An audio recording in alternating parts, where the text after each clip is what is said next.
சுட சுட சாதம் அரைச்சு விட்ட முட்டை குழம்பு செம காம்பினேஷனுங்க. இன்னைக்கு என்ன பண்ணலாம் நாளைக்கு என்ன பண்ணலாம்னு யோசிச்சுட்டு இருக்கிற என்னோட ஃப்ரெண்ட்ஸுக்காக உங்களுக்காக அரைச்சு விட்ட முட்டை குழம்பு ரெசிபி எப்படி பண்ணலாம்னு பார்ப்போம். வறுத்து அரைச்ச முட்டை குழம்புக்காக கொஞ்சமா கொத்தமல்லி சேர்த்துக்கோங்க. ஜீரகம், பட்டை, காஞ்ச மிளகா, குருமிளகு, லவங்கம் சேர்த்துக்கலாங்க. மணம் வர வரைக்கும் நல்லா வறுத்துட்டு தேங்காவையும் சேர்த்து வறுத்துக்கலாங்க. இதோட கூட கொஞ்சமா சோம்பும் சேர்த்துக்கலாங்க. ஆற வச்சு நல்லா நைஸா அரைச்சு எடுத்துக்கலாங்க.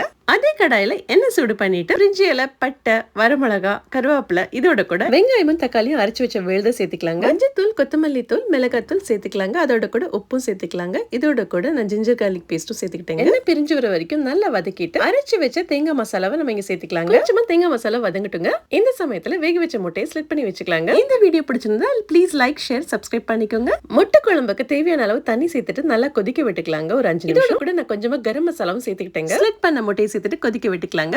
வாங்க சாப்பிடலாம். வறுத்தரைச்ச முட்டை குழம்பு, சுட சுட சாதம், அதோட கூட கொஞ்சமா வடை. ஒரு வீடியோட மீண்டும் சந்திப்போம்.